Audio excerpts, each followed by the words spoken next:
आइए सुनिए, देखिए, समझिए सनातन सत्य।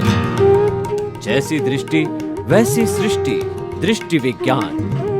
कुदरत, कुदरती रचना एवं कुदरत के कानून से शाश्वत सुख की प्राप्ति।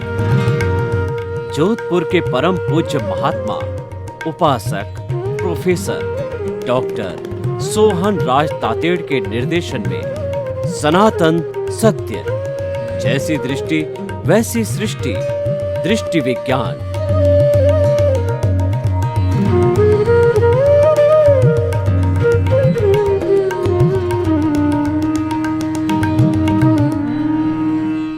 भाई और बहनों, मातृशक्ति को नमन। आज का हमारा अति उत्तम विषय सच्चा तप क्या है। देखिए, तप का अर्थ होता है तपना। जो तपना किसको है?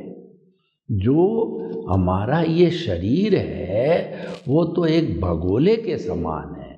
देखिए, मैं आपको उदाहरण देता हूँ कि मेरे पास दूध है, उसको गर्म करना है तो उसको गर्म करने के लिए सबसे पहले मैं उस दूध को एक भगोले में डालूंगा, भगोले को अग्नि पर चढ़ाऊंगा स्टोव पे और 2 4 5 उकाड़े लेंगे। जब जाकर के वो सारा दूध तप जाएगा तो देखिए भगोला तो तप ही रहा है। जब दूध तपा, लेकिन वास्तव में दूध का तपना क्या है? दूध का तपना है कि भीतर जो अज्ञान रूपी कार्बन शरीर है, जो इस शरीर और आत्मा को फेविकॉल की तरह बांधे रखता है, तो वो दूध का तपना यानी फेविकॉल का तपना यानी कि कार्बन शरीर अज्ञान का तपना है। जो ताप उसको लगती है और ताप लगने से धीरे धीरे वो जो है वो पुद्गल परमाणु है वो झड़ते जाएंगे, झड़ते जाएंगे, झड़ते जाएंगे, जिसको निर्जरा कहा जाता है। और संवर होता है आश्रव को रोकना। वो संवर जो है हमारा दूध का जो है गर्म होना, वो संवर है। और वह जो है उस संवर के कारण जो है वो हमारे कर्म जड़ रहे हैं, वो निर्जरा है। तो हमारे यहाँ जो अज्ञान है उसको तपाना चाहते हैं। ये तो बेचारा फालतू तपता है, क्योंकि उस तक पहुँचे कैसे? देखिए, अंदर कलेक्टर विराजमान है और बाहर चपरासी बैठा है कि मैं आपको मिलने नहीं दूंगा, मनाही की हुई है साहब की। लेकिन उसको जो है लक्ष्मी के दर्शन कराए, कुछ 150 रुपये दिए तो लक्ष्मी ने जो है वो नारायण के पट खोल दिए, यानी उसको अलाउ कर दिया। उसने पहरेदार ने, चपरासी ने कि अब आप जाकर के मिल लीजिए। तो इसीलिए क्या है कि ये बेचारा जो ये भगोला तो है, तपता है, ये एक साधन है, लेकिन हमारा मूल उद्देश्य इसको तपाना नहीं है। हमारा मूल उद्देश्य कार्बन शरीर अज्ञान को, कॉजल बॉडी को, अविद्या को और कर्म रज है उसको तपाना है। तो सच्चा तप क्या है कि अज्ञान का नाश ही सच्चा तप है। अज्ञान को पूर्ण रूप से समाप्त करना ही सच्चा तप कहलाता है। और तप होती है वो साधना होती है, और उसके द्वारा जो निर्जरा होती है वो निष्पत्ति है। निर्जरा निष्पत्ति है और अज्ञान का नाश होना है, ये साधना है और ये साध्य है और साधन है। और साध्य हमारा जो है वो शाश्वत सुख की प्राप्ति करने या आत्मा का स्पर्श होना, स्पर्श होते होते, अनुभव होते होते स्पष्ट वेदन होना, मुक्ति को प्राप्त होना, शाश्वत सुख को प्राप्त होना, ये हमारा जो है साध्य है। तो हम आपको बताना चाहते हैं कि सच्चा तप जो है अज्ञान का नाश, जिसको सच्चा तप यानी सम्यक तप कहते हैं। तो सम्यक तप क्या है, आज इसके बारे में हम चर्चा करेंगे। सम्यक दर्शन ज्ञान चारित्राणी मोक्ष मार्ग, मोक्ष के जो भगवान ने मार्ग बताए वो सम्यक ज्ञान, सम्यक दर्शन, सम्यक तप और जो है सम्यक चारित्र।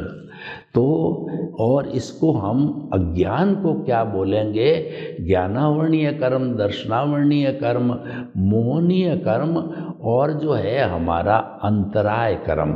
जब अंतराय टूटती है तो हमको सम्यक चारित्र मिलता है, हमारा आत्मा का स्पर्श होता है और हमारा अनुभव बढ़ता है। अनुभव जब चरम सीमा पर हो जाता है तब वो सारा सम्यक चारित्र का वो अंतिम बिंदु होता है, वो मुक्ति की प्राप्ति होती है। तो ये तो सम्यक चारित्र हो गया। और सम्यक तप क्या है कि मन वचन काया को कुदरती रचना देखना, मानना, जानना, विश्वास करना, वो सम्यक तप है। और सम्यक ज्ञान क्या है, सम्यक ज्ञान ये है कि मैं शरीर नहीं हूँ, मन वचन काया से मुक्त, ऐसा मैं शुद्ध आत्मा हूँ।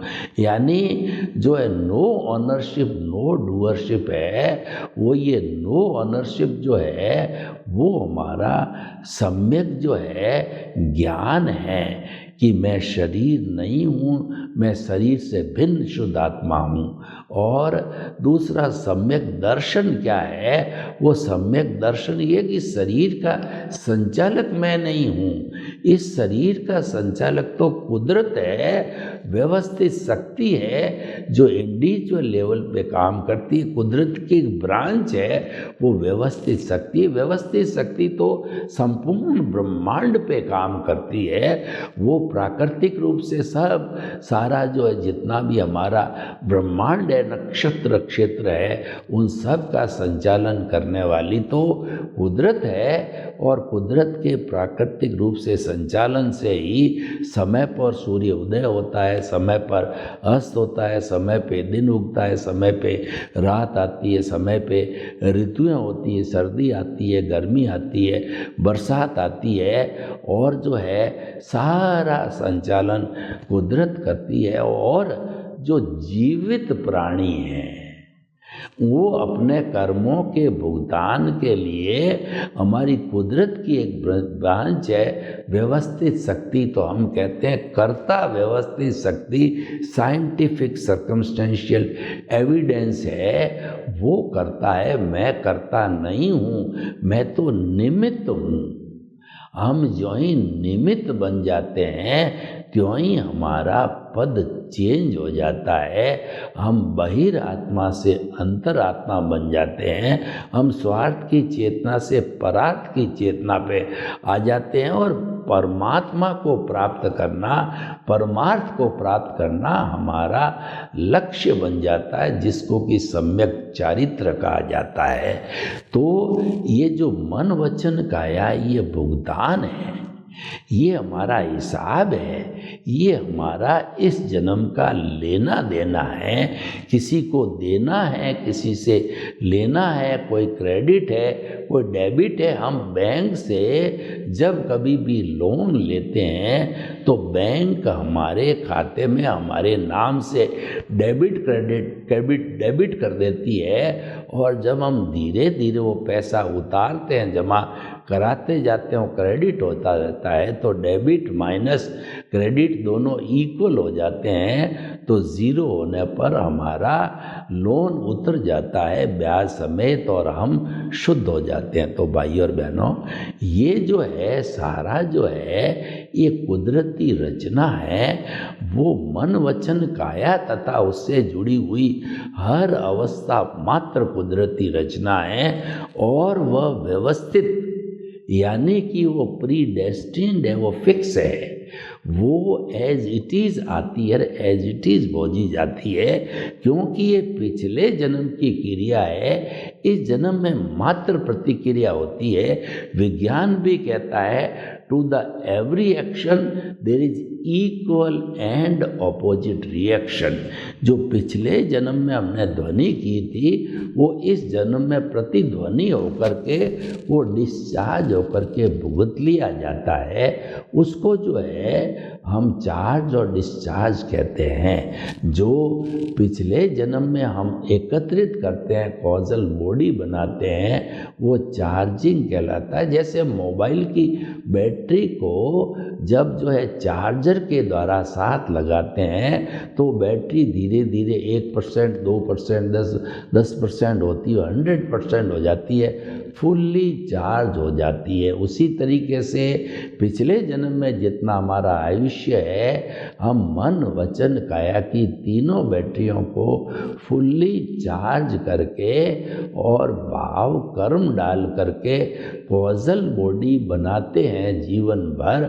उसमें करेक्शन भी होता है। देखिए, जब कभी भी हम कोई कार्य करते हैं, जैसे मैं आपको उदाहरण दूं कि जब हम कंपटीशन में बैठते हैं तो 3 घंटे का पेपर होता है, 10 क्वेश्चन पेपर होते हैं, 10 क्वेश्चन होते हैं, वो हम 2.5 घंटे में कर लेते हैं। फिर हम देखते हैं कि इसको पढ़ें, रिवीजन करें, एडिशन करते हैं, डिलीशन करते हैं, करेक्शन करते हैं, तो हमारी परसेंटेज बढ़ जाती है, क्योंकि हमने उस आधे घंटे का अच्छा उपयोग किया। तो पिछले जन्म के अंदर ये सोहन राज जो अभी डिस्चार्ज कर रहा है, पहले पिछले जन्म में यशवंत राज था जो चार्ज कर रहा था, सृजन कर रहा था भावों का, और सृजन होते होते अंतिम समय उसने जो है करेक्शन भी दिया।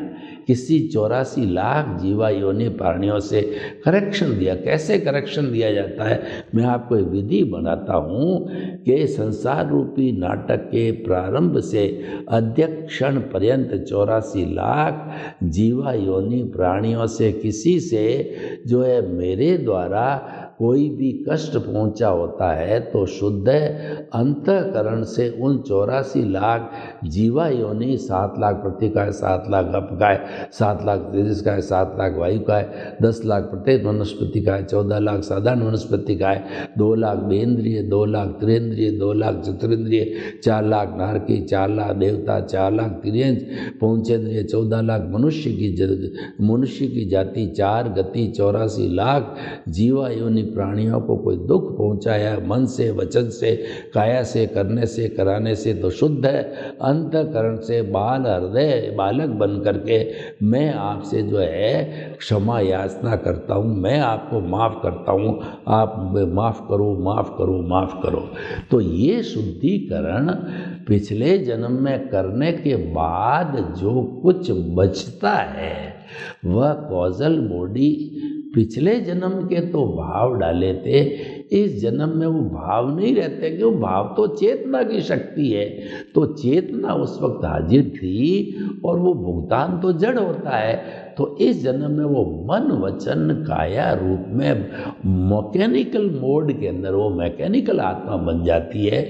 मैकेनिकल मोड में, क्योंकि वो तो हमारा जो है वो हमारा एग्जामिनेशन था और ये हमारा रिजल्ट है। तो जो है हमारा आयुष्य समाप्त हुआ, 3 घंटे पूरे हुए और हमने जो है वो कुदरत को हमारी आंसर शीट दे दी। कुदरत ने जिम्मेवारी ले ली कि अब जन्म से मृत्यु तक इसका क्रिएटर, ऑपरेटर, डिस्ट्रॉयर मैं हूँ, मेरी देख रेख में संचालन करेगी, ये संचालित होगी। तो कुदरत सारा संचालन अपने हाथ में लेती है। इसीलिए कुदरती रचना और कुदरत का कानून लागू होता है, वो बिल्कुल हमारे उसके जो है वो उसके हमारी रेंज में नहीं होता है, हमारी पहुंच में नहीं है, कुदरती करती है। तो ये हमारा भुगतान स्वरूप बन जाता है। इसको कुदरती रचना देखना ये सच्चा तप है, ये सम्यक तप है। सम्यक ज्ञान, सम्यक दर्शन, सम्यक तप, यानी कि हम जीवन भर सुबह से शाम हर क्षण जो हमारे साथ में घटित हो रहा है, इसको कुदरती रचना, कुदरती रचना, कुदरती रचना, कुदरती रचना देखते रहते हैं। और बाई दी वे कई बार जो भुगतान का फोर्स चल रहा है वो फोर्स भी बहुत भारी फोर्स होता है, तो हम उसके साथ जुड़ जाते हैं, उससे प्रभावित हो जाते हैं। जबकि हमारे को तो प्रकृति और पुरुष को अलग रखना है, ये सम्यक तप है। मूल दार्शनिक भाषा में बात करें तो प्रकृति और पुरुष को जीवन भर जन्म जन्मांतर तक अलग रखना ये सम्यक तप है। और इस सम्यक तप से प्राप्ति क्या होती है? अज्ञान धुलता रहता है, अज्ञान की सफाई होती है। और उसके साथ में अज्ञान की सफाई का भी एक सिस्टम बन जाता है कि हमको जो है सम्यक ज्ञान, सम्यक दर्शन होते ही हमारा 14 लोक का नाथ है वो हम स्थापित कर देते हैं अपने इस केंद्र के ऊपर, जिसको कि हम कहते हैं कि आज्ञा चक्र, दर्शन केंद्र और पिनियल ग्रंथि का केंद्र और आत्मा का भीतर स्पर्श करने का केंद्र है। यहाँ पर हमारा ये जिंदा भगवान भावों के द्वारा प्राण प्रतिष्ठा होकर के विराजमान हो जाता है और उसके दिशा निर्देशन में सब काम चलता है। और हमको निमित्त तो हमारे गुरु ने पहले ही बना दिया, तो निमित्त बनते ही उनके सहपाठी निमित्त निर्दोष करता और शुद्ध आत्मा वो डिटर्जेंट पाउडर रूप में वो हाजिर हो जाते हैं इस हमारे केंद्र के साथ साथ में एक पूरा बना करके। और फिर हमारी मन वचन काया रूपी जो परिधि है वो हमारा धन दौलत, पुत्र, स्त्री, बेटा और हमारा पद प्रतिष्ठा, हमारा सारा व्यवहार जगत है, वह जो है वो हमारा परिधि है। उसको कुदरती रचना देखते जाते हैं और इधर सम्यक ज्ञान, सम्यक दर्शन काम करता है। और जो डिटर्जेंट है वो हमारा निमित्त निर्दोष करता शुद्ध आत्मा सारी सफाई करते रहते हैं। सफाई किसकी होती है? सफाई अज्ञान की होती है। अज्ञान जड़ है और वह सफाई जो है वो परिधि की होती है। परिधि जड़ है तो परिधि की सफाई होते होते जब जीरो हो जाती है, सम्यक तप संपन्न हो जाता है। और सम्यक तप चालू होते ही हमारा जो उद्देश्य है वो सम्यक चारित्र यानी जो है हमारा आत्मा का स्पर्श चालू हो जाता है। हमारे को थोड़ा थोड़ा आत्मा नजर आने लग जाता है, यानी कि भीतर आनंद पैदा हो जाता है, भय और भीख समाप्त हो जाती है। हमारे को जो है वह स्पर्श कब होता है, यानी सम्यक चारित्र क्या होता है, उसका लक्षण ये है अंदर भीख और भय समाप्त होगा और उसके जगह आनंद उपजेगा। 24 घंटा हमारे भीतर आनंद रहेगा, क्योंकि हम जो कुछ भी घटित हो रहा है उसको कुदरती रचना मानते रहेंगे, यानी प्रकृति पुरुष को अलग रखेंगे, साधना करेंगे। और गलती होते ही हमारी प्रज्ञा बहन कान पकड़ करके जो केंद्र में प्रभु विराजमान है वहाँ ले आएगी और फिर प्रोसेस जो है जो हमारी परिधि को समाप्त करने का, यानी हमारी जो प्रतिष्ठित आत्मा है जो भाव डालने का काम करती, उसके साथ पूरा सिस्टम में अंतःकरण है, मन बुद्धि चित्त अहंकार है, उसका उपयोग करती है और संजोग हाजिर रहते हैं और पिछले जन्म का ज्ञान दर्शन, इस जन्म का ज्ञान दर्शन और हमारा इंटरेक्ट और इंटेंशन, ये सारा मिलकर के ये भावों का जो सृजन होता है तो ये चार्ज करती है। और अगर हमारा सम्यक तप मजबूत होता है, कुदरती रचना मजबूत हो, देखना मजबूत होता है, तो फिर कोई कॉजेज नहीं पड़ते हैं, यानी कि हमारे भाव जो है वो शुद्ध रहते हैं। कॉजेज न पड़ने का अर्थ क्या है कि हमारे भाव शुद्ध होते हैं, इसका मतलब हमको सम्यक चारित्र की प्राप्ति होती है और वह शुद्ध भावों के द्वारा जो पुण्य प्राप्त होगा वो मोक्ष के लायक और सहायक होगा। कुल धर्म की जो हमारी जो है पुण्य पाप प्राप्त होता है वो हमको मनुष्य गति देव गति में घुमाता है, वो संसार में घुमाता है। लेकिन ये जो सम्यक तप वाला, जो सम्यक चारित्र कहिए, ये जो हमको ये भाव जो प्राप्त, शुद्ध भाव प्राप्त होते हैं, वो जो है उससे हमारा जो है मोक्ष के लायक और सहायक जो है हमको जो है वो भाव सहायता करते हैं। Means no causes. और धीरे धीरे क्या होता है कि देखिए हमारे सम्यक तप करते हैं तो हमको 3 जो है ग्राफ मिलते हैं, तो उन ग्राफ के सारे भी सम्यक तप पुष्ट हो जाता है और हम आगे बढ़ते जाते हैं।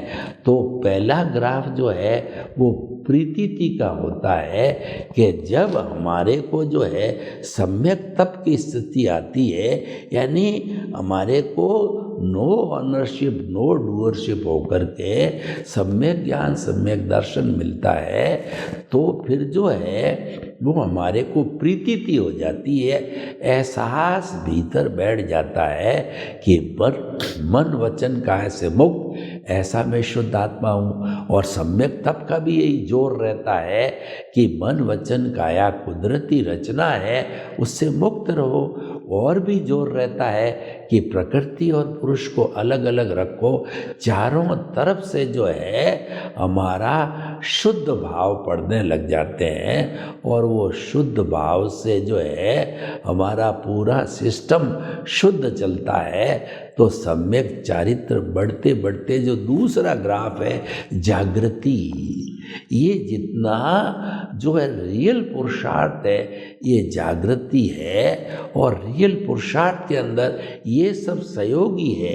No ownership no doership, no blame no claim, निमित्त निर्दोष अकर्ता और शुद्ध आत्मा। और जो कुछ भी मन वचन काया की प्रवृत्ति चल रही है वो परिणाम है, भुगतान है, वो कुदरती रचना है। ये पूरा सिस्टम जो है हमारा फुल प्रूफ सिस्टम होता है, तो ये सिस्टम चलता रहता है। तो इस सिस्टम के चलते चलते जो है हम सम्यक चारित्र की प्राप्ति करते हैं और हमारी जागृति जो है वो 100% तक पहुंच जाती है। इन सब के सहयोग से जागृति 100% तक रहती है, यानी जो दिए की लौ है वो स्थिर हो जाती है। 100% जागृति होते ही प्रीतिति 100%, जागृति 100% और हमारे को सम्यक चारित्र बढ़ते बढ़ते वो भी उच्चतम अवस्था तक पहुंचता है।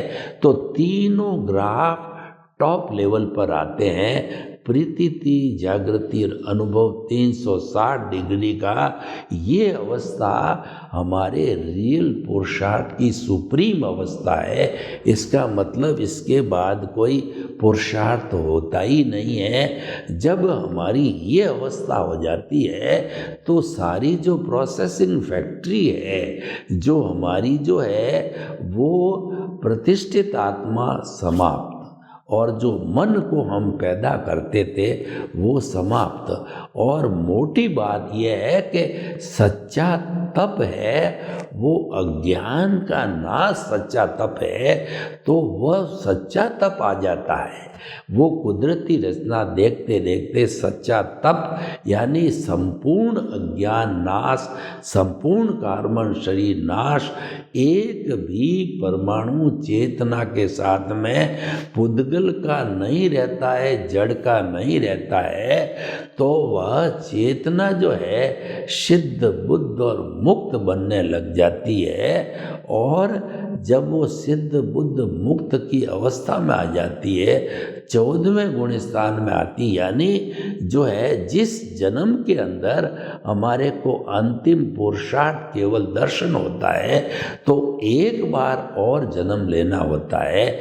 जैसे भगवान महावीर का 27वां जो जन्म था, वो जिसमें उनको केवल ज्ञान की प्राप्ति हुई, वो अंतिम भव था। वो अंतिम भव इसीलिए हुआ कि पिछले जन्म में उनको केवल दर्शन हो गया था, उसके कारण माँ के पेट में वो मति शुद्ध अवधि ज्ञान लेकर आए। दीक्षा होते ही उनको मनोप्रव ज्ञान हो गया, और उसके बाद के अंदर वो जब 12.5 साल की उम्र के अंदर वो जो है उनका कोई भी नया सृजन नहीं हो रहा था। 12.5 वर्ष की अवस्था के बाद वो वीतरागी बन गए, और उसके अंतर मुहूर्त बाद में वो केवल ज्ञान अल्टीमेट जो कहना चाहिए कि उनको परफेक्ट ट्रुथ मिल गया।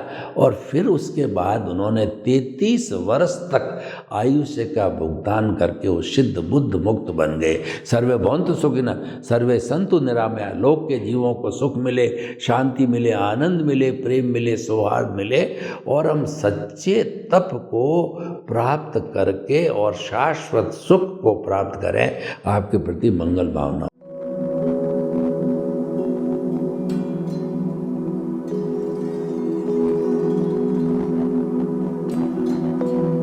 एक ऐसा अंतर्राष्ट्रीय ख्याति प्राप्त मानव जो गुरु प्रेरणा से पिछले 20 वर्षों से वानप्रस्थ जीवन जीते हुए 24 घंटे मानवता की सेवा में संलग्न है। एक ऐसा मानव जो अभी राष्ट्रीय, अंतर्राष्ट्रीय टीवी चैनलों पर 7,500 एपिसोड के माध्यम से सनातन सत्य, आत्मविज्ञान एवं पुनरुत्थान व्यवहार एवं निश्चय जगत के जीवनोपयोगी विषयों पर हृदय स्पर्शी प्रवचन कर चुका है। उस मानव का नाम है महात्मा उपासक प्रोफेसर डॉक्टर सोहन राज तातेड़। प्रोफेसर तातेड़ द्वारा योग, दर्शन, शिक्षा विषयों पर रचित पीएचडी स्तर के 250 शोध ग्रंथ भारत के 100 प्रतिष्ठित विश्वविद्यालयों में शोधार्थी पढ़ रहे हैं, तथा वे सभी शोध ग्रंथ वहां की सेंट्रल लाइब्रेरियों में उपलब्ध हैं। महात्मा सोहन राज ने अभी तक हजारों स्कूलों, कॉलेजों, विश्वविद्यालयों एवं संस्थाओं में सेमिनार, वर्कशॉप, कैंप लगाकर लाखों विद्यार्थियों को योग, दर्शन, शिक्षा का प्रशिक्षण देकर उन्हें सुसंस्कारित किया। डॉक्टर तातेड़ ने भारतीय संस्कृति उत्थान के 4000 से अधिक समसामयिक विषयों पर आर्टिकल लिखकर ऑनलाइन जर्नल, पत्रिकाओं, वेबसाइट्स पर प्रकाशित किया, जिसका उपयोग लाखों पाठक कर रहे हैं। उपासक तातेड़ के 5000 से अधिक आज का सुविचार, आज का शुभ संदेश, आज का मंगल भावना योग आदि चिंतन websites, Twitter, blogger, Facebook, YouTube माध्यमों से लाखों लोग अपना जीवन निर्माण कर रहे हैं। मानवता के मसीहा ऐसे महामानव महात्मा सोहन राज तातेड़ के प्रोफाइल को अभी तक विश्व के 20 लाख दर्शक यूट्यूब पर, 12 लाख गूगल पर एवं लाखों दर्शक फेसबुक, ब्लॉगर, ट्विटर और इंस्टाग्राम पर देख चुके हैं।